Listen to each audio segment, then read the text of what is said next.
I'm Andrew Murata, host of the Education, Leadership, and Beyond podcast, a part of the Education Podcast Network, just like the show you are listening to now. Shows on the network are individually owned, and opinions expressed may not reflect others. Find other interesting education podcasts at edupodcastnetwork.com.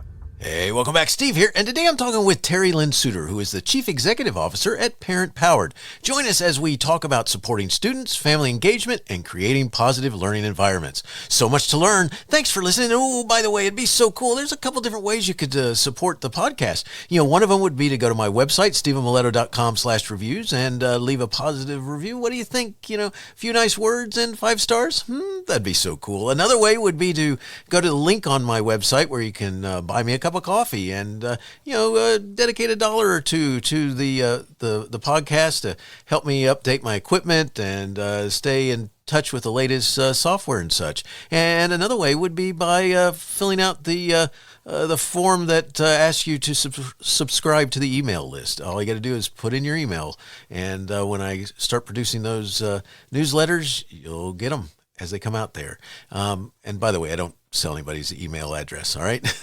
So thanks so much for your help. Thanks so much for your support. And thanks for listening. Enjoy the show. The research our team did really surfaced ways that parents and caregivers can support their teams in order to increase their persistence and help them see the value of their education. What we know is students need to see why school matters. So research finds that one of the primary drivers of high school disengagement and dropout is a failure to see, why does it matter? Why do I need to be here? It's the Education Podcast, your favorite show, with lots of groovy guests and they share what they know. So crank it up to 10 and let your neighbors know that here's another show with Dr. Steve Miletto. Teaching, learning, leading, K-12. Teaching, learning, leading, K-12. Teaching, learning, leading, K-12. With Dr. Steve Miletto. Terri Lynn Soutor is the Chief Executive Officer at ParentPowered. An experienced C-suite leader and go-to-market strategist, Terri is skilled at building and growing education technology companies. In fact, she made the list of CEOs in the Real Power 50 by Minnesota Business and was a recipient of a Titan for Technology Award from Minneapolis-St. Paul Business Journal. Terri, we're going to have a great conversation today. Welcome, and thanks so much for joining me. Say hello to everybody. Hello, good morning, and thank you so much for having me today. This is going to be a blast. I really appreciate the opportunity. Well, glad you're here. And Terri, let's do this first. Could you tell us about your journey prior to becoming the CEO of ParentPowered? Sure. How much time do we have? It was not a typical path, I'll tell you, but I was always one of those kids that I had a passion for business and leadership from an early age. I was a JA kid. So for those of you that are familiar with junior achievement, I joined that early and kind of got the spark for all things business. And in high school, I joined DECA, and so from an early age, I was really into business and entrepreneurship, and pursued that through my college years. My background, I kind of came up through the ranks of sales and marketing, mostly marketing, which is what I got my bachelor's degree in. Had my first marketing position out of college. And one of the things about my background, and I think it's a theme, is that I've been very fortunate in my career that I've had those above me help lift me up and give me opportunities that probably seemed beyond what I would have reached for on my own, and just gave me those opportunities, and that just continued to fuel my passion. I kind of got into the education space probably about midway through my career. I spent a couple of years living in South Korea, and at the time I had the opportunity to run the graduate programs for Troy State University, which is down in Alabama, that they were running for American expatriates and military service members in the Pacific countries. And when I came back, I went to work in DC for the Johns Hopkins University School of Advanced International Studies, running their executive education programs. And it was really kind of in the late 90s. I'm kind of aging myself here, but I turned my tech attention kind of into the fast growing then technology revolution, stepping into a marketing leadership role for a managed services arm of a tech outsourcing company in the DC area. We were actually helping at that point in time, again, aging myself, helping companies navigate Y2K. If you remember that. Very well, very well. But it was upon moving to Minneapolis, which is where I'm sitting today in very cold Minneapolis, in 2002 that I really kind of stepped into the education technology sector. I had the opportunity to sort of bring together kind of this mishmash of my background in education and technology. I joined Plato Learning, which is now Edmentum, went to work for them in marketing leadership roles over a 7-year period of time, which was a time of great innovation and change in the education technology market, really kind of inspired by the promise of tech to offer great impact and opportunity to help teaching and learning, improve teaching and learning for educators and students, which has really become a driver and a theme for me over the course of the more recent past 20 years of my career. I've spent time leading teams, leading companies across a variety of solutions, but always working to solve some of the unique challenges and expand opportunities to impact improvements in teaching and learning, from online curriculum to publishing to formative assessment and intervention, and today with parent-powered and family engagement. So all really seeking to leverage the promise and the capabilities of technologies to amplify and accelerate improvements and impact. Very nice, very nice. So at some point, Did you just get bitten by this bug that said, I need to be in the C-suite and I need to do these, be focused on technology in the education space? I don't know that I ever really set my sights on the C-suite. It just sort of happened through the course of my career, and with each passing opportunity, I just saw where I could drive more and more impact, and that ultimately led me to the C-suite, which I love doing because I love leading teams around mission and impact. So being in the C-suite has really allowed me to do that. Very cool. And you've received some really cool recognition from Minnesota Business, the Real Power 50, and Titan for Technology award from Minneapolis St. Paul Business Journal. Can you tell us about those recognitions you got there? Well, I feel a little humble about it, but yeah. So they, my former company, Fastbridge Learning, was is a K-12 formative assessment company that was developed by my two then partners and inventors out of the University of Minnesota. So we really had our heritage in the Minneapolis area. And the company, when we commercialized and rolled it out of the University of Minnesota, we had something that, we were really proud of, and the market responded incredibly to, which resulted in a very fast growth company and organization. So we went from launching in 2015, as a brand new startup out of the University of Minnesota, commercialized the company, and went from brand new startup to about 11 million in revenue in about 3.5 years. And so, of course, when you're growing at that rate in any business sector, people pay attention. And so I'm, but it was a team effort, but definitely as the CEO, I was really honored to have that recognition. That's awesome. Congrats. And very cool. So, and I appreciate, I understand not wanting to talk about your recognitions and stuff, but I think it's really cool because it talks about the type of focus and the fact that other people recognized what you do. So I think that's cool. It was an exciting time. Absolutely. And it was definitely an honor to be recognized. Very neat. So, all right. So let's talk about ParentPowered. What's its purpose? I mean, what's its why? Why does it exist? Well, our mission, our purpose is really to create easy to use tools for great parenting, and through that to improve the lives of all children. So our mission is really founded on the belief that we believe that children deserve the opportunity to thrive, and research and practice and our own experience as parents our own experiences in life just tell us that parents play such an incredibly powerful role in fostering their children's development. And of course, we all know that parents want their children to succeed, and study after study after study just continues to make it clear that parents will eagerly uptake tools to support their parenting journey if they're available.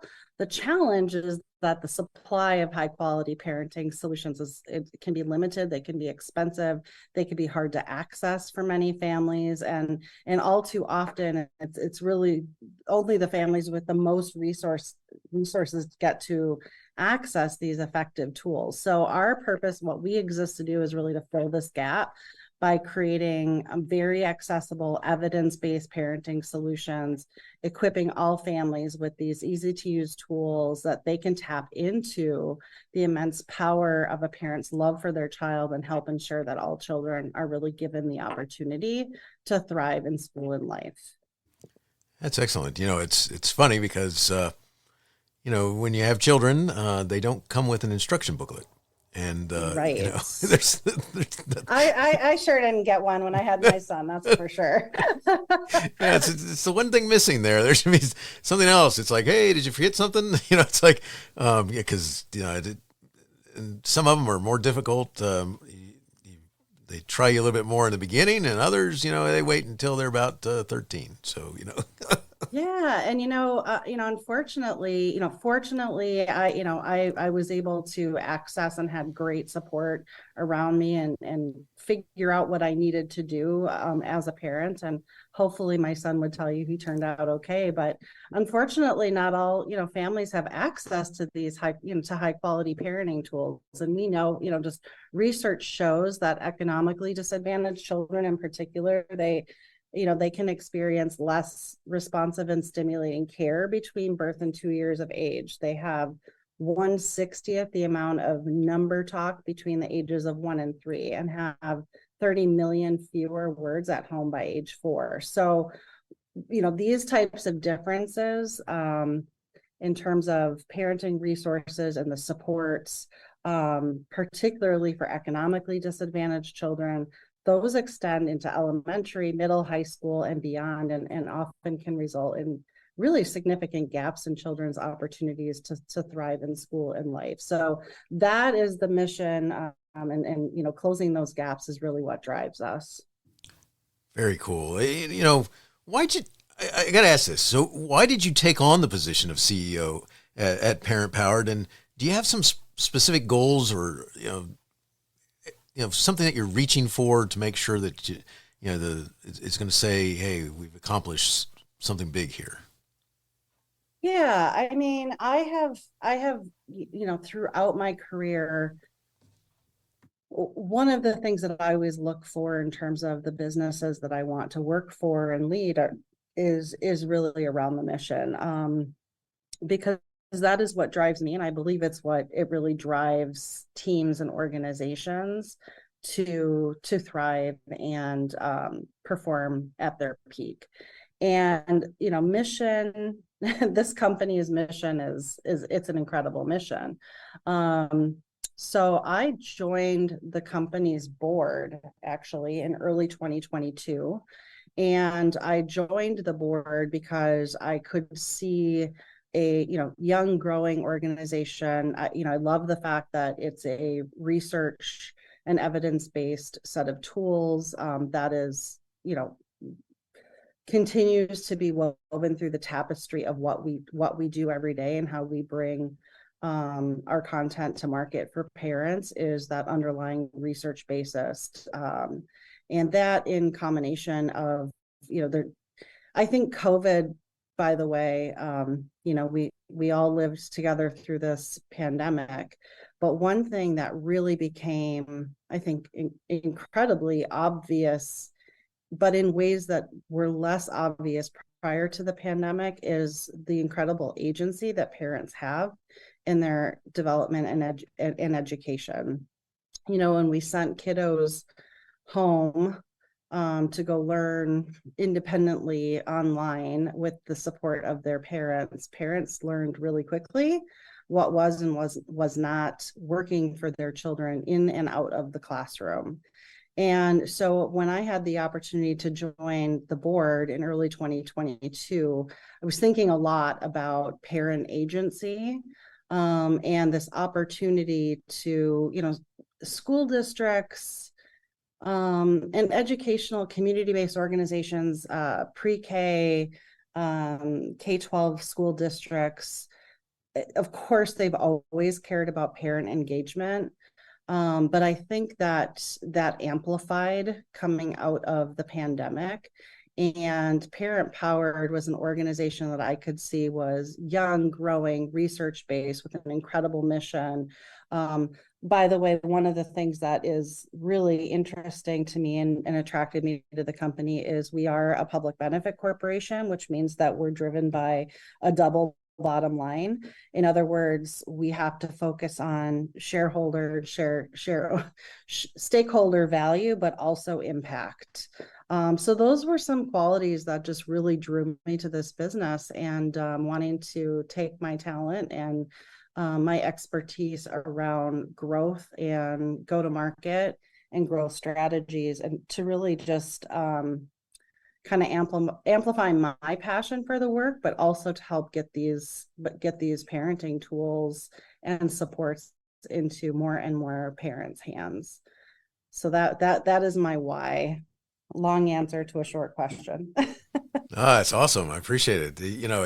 You mentioned COVID, and one of the things that experienced in education is a lot of parents, and starting to say things like, can you take the kid back? All right, let's put him back in school. All right, we're good. And I had a neighbor who had normally works out of home, and suddenly then the whole family was back at home, and it was like it was an interesting how our world's changed, and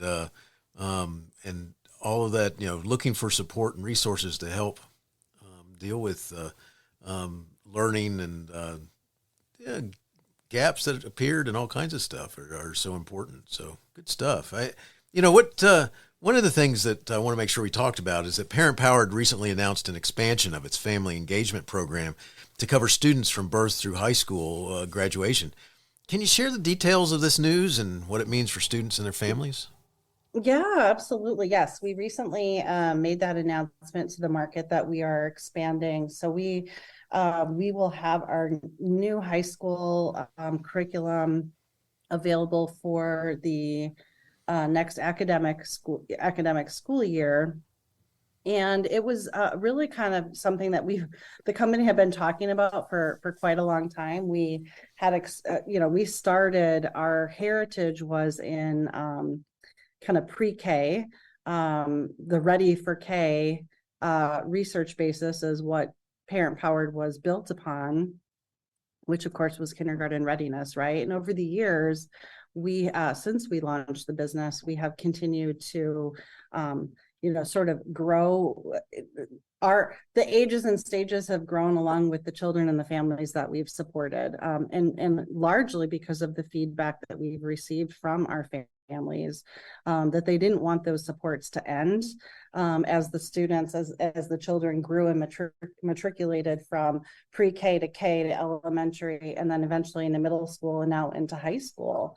And our research, validated that family engagement in high school really can improve things like attendance and investment in academics, life satisfaction, healthy behaviors, high school completion and graduation, enrollment in college and career programs, and just general future aspirations and career clarity. So our desire to do it kind of came as a natural evolution, but also driven very much from the feedback of our families that expressed the desire to continue to have those parent supports as children go from being, kiddos to adolescents to graduated teens. And we're really, really excited to be able to do that for our families.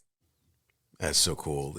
One of the things that I want to make sure we talk about is that studies often highlight challenges like the dropout epidemic and students finding classes irrelevant. How does ParentPowered's high school curriculum specifically tackle these issues? What unique approaches do you employ to make things better? Yeah, thank you for asking that. I mean, to build the high school curriculum, our team worked with experts and really dove deeply into the latest research to make sure that we were fully understanding what support students need from the adults in their life to successfully launch into adulthood. And really, like all of our curriculum, we crystallized this into easy to use insights for parents, which are delivered directly to them 3 times a week. The research our team did really surfaced ways that parents and caregivers can support their teens in order to increase their persistence and help them see the value of their education. What we know is students need to see why school matters. So research finds that one of the primary drivers of high school disengagement and dropout is a failure to see, like, why does it matter? Why do I need to be here? And so that's why our high school curriculum really does work to ensure that students are supported in seeing the relevance of school, so their personal goals, their interests.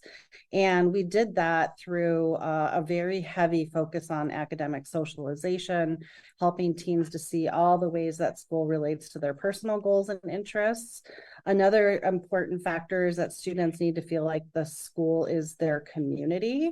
So that's a very important predictor of engagement, is really having and establishing these supportive relationships within the school, feeling an overall sense of belonging. So our goal then is to help parents and guide parents around how do they support teens around strategies for forming relationships with their educators or teachers, fostering healthy and supportive friendships, signing up for classes and extracurriculars in which they're going to have the opportunity to meet others with shared interests and passions.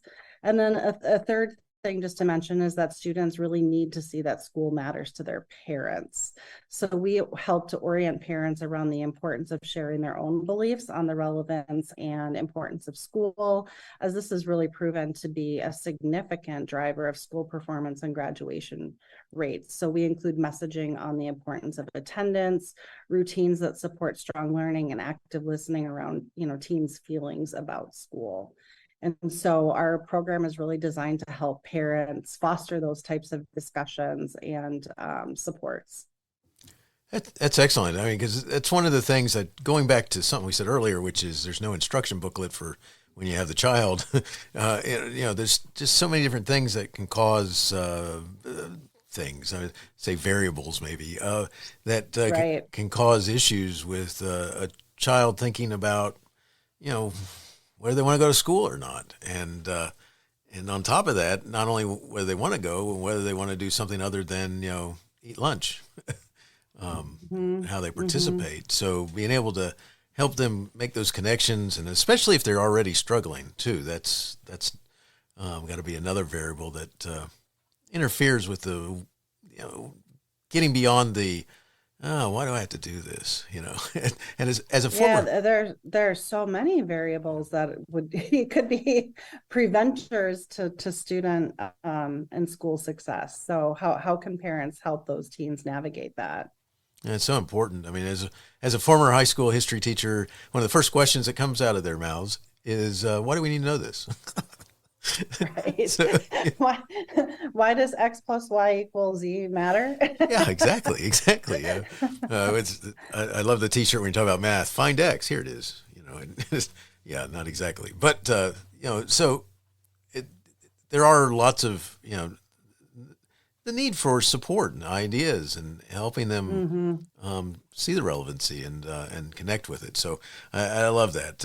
One of the things that's crucial is family engagement, and from pre-K to high school. I mean, what advice do you have for educators to enhance family engagement, and how do these strategies differ across various educational levels? What do you think? Yeah, well, we often in the industry think about family engagement most commonly at the elementary school, as it's most commonly thought of as an elementary school practice. But research really shows that student achievement and overall well-being and outcomes will benefit from family engagement at every age and stage of development. So our philosophy is really, there's some common practices that we encourage every educator to use no matter what age and stage they're serving. And those are really designed to help build trust and productive relationships between families and schools, which are absolutely fundamental to school success. And that's really at the heart of what we consider great family engagement. So those kinds of practices include things like, for example, bringing in family voice at every age and stage. So when families are, really feeling like they're a part of defining your engagement efforts, you help to ensure that those efforts are representing the unique strengths and needs and the lived experiences of your families. So those might be things like listening sessions, parent policy councils that include, pre-K to 12 families, doing ongoing surveys of your parents. And with every curriculum we've built, we've always brought family voice into the process through these types of listening sessions and interviews. And we do that because we think it makes a better product for families.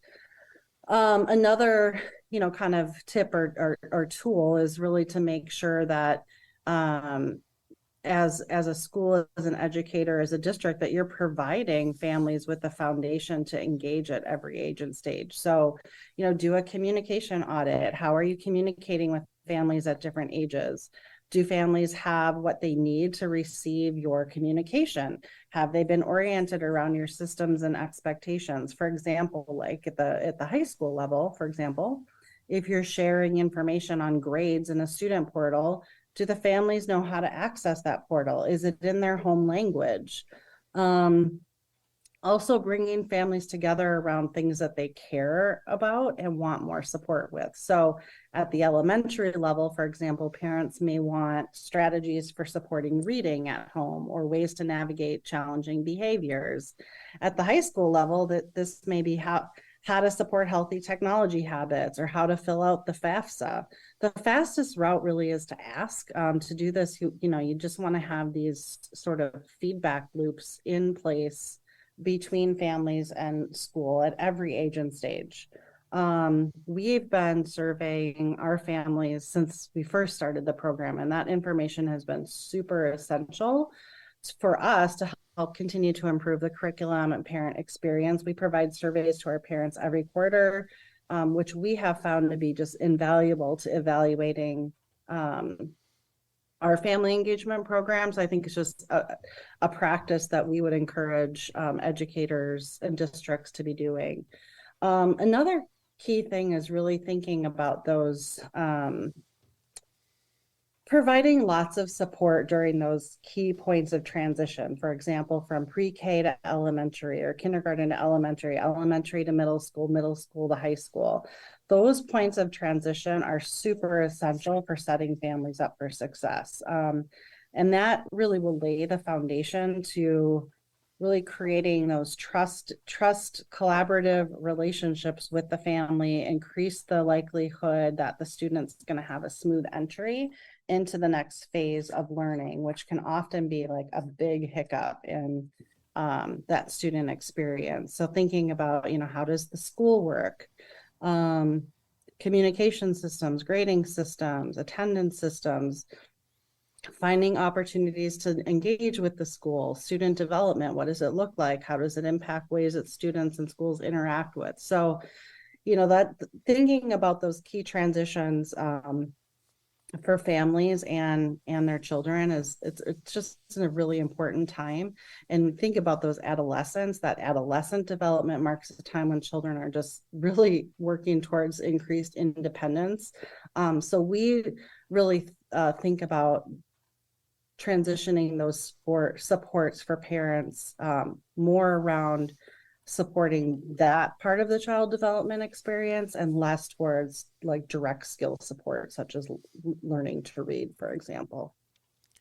Oh, there's so many different things, and I'm going to pick on ninth graders for a minute. The age of a ninth grader, because some of the kids, they're starting to make some real changes in their thoughts and about the world and so forth. And some of them are still in the in the eighth and seventh grade. They may be age of ninth grade, but they're still kind of in the thoughts of coming out of elementary school or such. It's just interesting because those things in themselves, if a school is thinking around the idea, like some of the things you mentioned, one of the things is how the school operates. So like how do you get to your lockers? How do you transition between classes? Where is the cafeteria, and how do I get there, and when do I go there, and when do I eat? That's a very important teenage question. And there's just so many aspects of the daily school operation that sometimes adults don't think about stuff like that. Right. And those can be like big tripping points. If a student's not feeling supported or understanding that, how can they enter into the classroom with a learning mindset when they're like, I can't find my locker, I can't remember my combination, or, whatever these like little logistical things like seem like little logistical things, but in the world of a teen who's trying to thrive in a school environment, they're not little things. And so we think about like, well, how can both the school and the family support the kiddos during those key transitions? It's super important.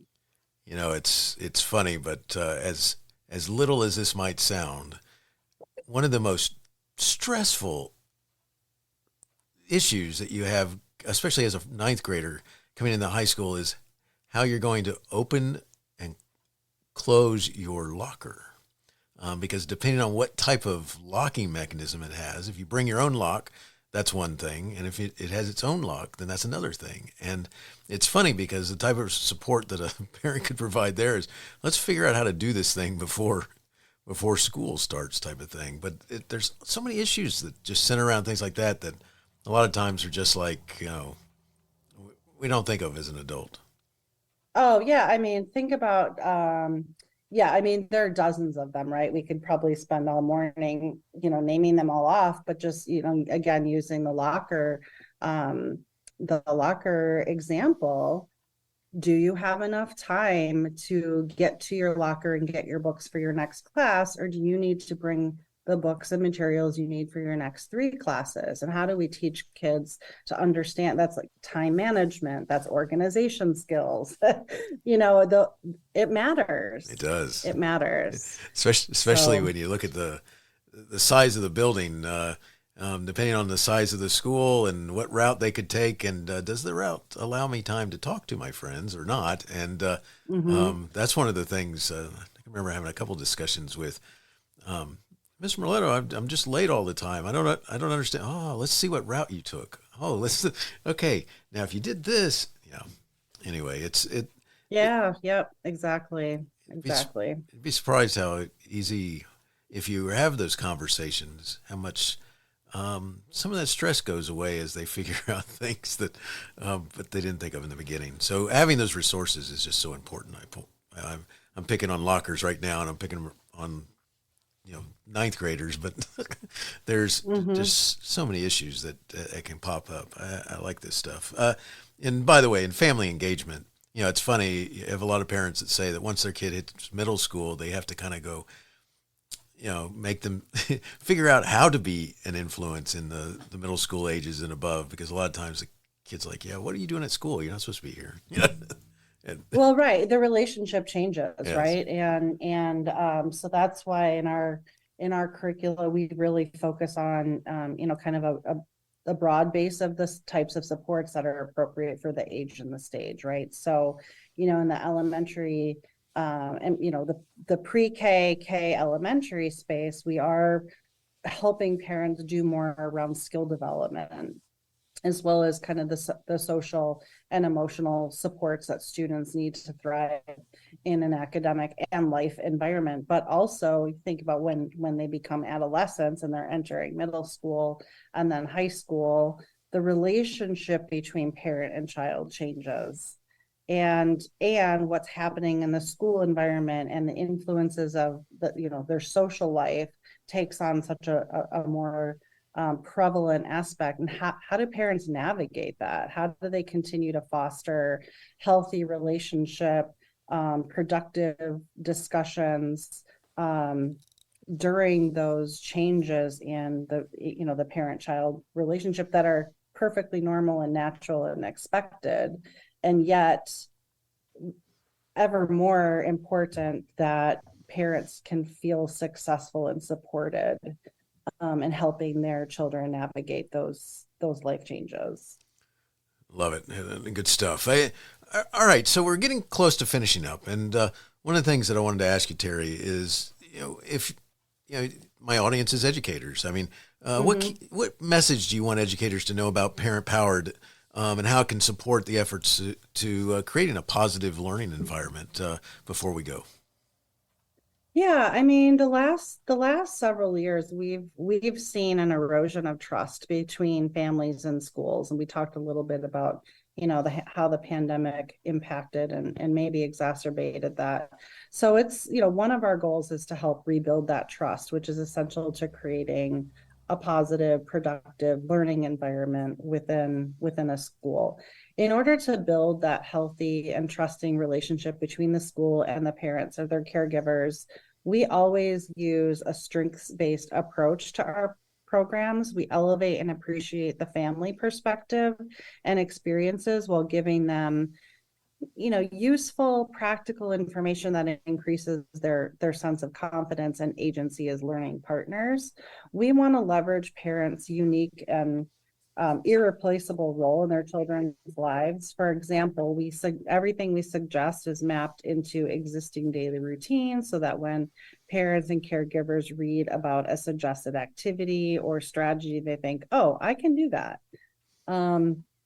Because what we know is that when students and families feel like they know how to be successful in school, that the school wants them to succeed, then you've got that foundation for trust that you need for a thriving learning environment. And that partnership between home and school is just so incredibly important. And we really want educators to know that our role in this is to help bridge and support those relationships and those collaborations. Very good. I like that a lot. Hey, as we're closing up, I got a couple more questions, but if someone wanted to find out more information, connect with you guys, where would you send them? Oh, goodness. Well, absolutely. We would love to connect with folks. And I think probably the best place to start is just to come to our website, which is parentpowered.com. And there you can find out information about how we support families across the different ages and stages, as we've talked about. We have a number of different resources out there, examples of our key messages that go to parents 3 times a week, and a strong welcome to get in touch with us. Excellent. I will have that the website there in the show notes, so it's easy to find. And here are a couple of last questions I'd like to ask my guests. The first one goes like this, Terri. How do you keep going when so much is going on that you may want to quit? Oh, goodness, that's a great question. As I said kind of in the beginning, I'm driven by mission. And that's for me, I'm so much a person that gets up every morning and I think about the impact that I'm able to have on this key work. And that's definitely my number one, what keeps me going when times get hard, or I'm especially tired, or, things are happening in the world around me that just, it can be challenging, but the mission is really what drives me. And then of course, the support of my family, that are continuing to support me and my passion for the work. Nice. Last question. Do you have a teacher in your past who made a difference in your life? If so, who was it? And what would you say if given the chance to say thank you? Yeah, it was my dad, actually. We've all had those special teachers, but my father was an educator and brought that back into the home environment, for my brothers and I as well. And I think really, his innate teaching and coaching abilities really helped me to see the value in my own education and perseverance, pushing me to excellence. And my dad always really focused on, grades matter, of course, but effort matters more. And I've really brought that through the entirety of my life as an adult, and really focusing on it's the effort that matters. And if you put in the time and the effort and you care about, take pride in your work, generally that's going to have a positive result for you. So. That is excellent. Very cool that you recognize your father. I like that. Nice stuff. Yeah. I try to thank him pretty often. Very cool. Say, thank you, Dad. I like that. That's awesome. Terri, thanks so much for sharing Parent Powered with us, and what cool work you're doing. Keep it up, and wish you all the best in you do. Thank you so much, and really appreciate it. This has been fun. Thank you very much. Hey, you have been listening to Teaching, Learning, Leading K-12, a podcast to help you help kids achieve their dreams. Teaching, Learning, Leading K-12 is a member of the Education Podcast Network. Podcasts for educators, podcasts by educators. Teaching, Learning, Leading K-12 is a member of the podcast network based in Canada called Voice Ed Radio. Voice Ed Radio, your voice is right here. The opinions expressed on Teaching, Learning, Leading K-12 are those of the guests and host. Teaching, Learning, Leading K-12 is intended to share ideas, advice, and suggestions. Teaching, Learning, Leading K-12 is produced for educational purposes. Hey, thanks for listening. It would be awesome if you visited my website at stephenmiletto.com and connected with me, left a review, and listened to more episodes. And by the way, you could also share it with your friends, with your family, and your colleagues. Thanks so much. You're awesome.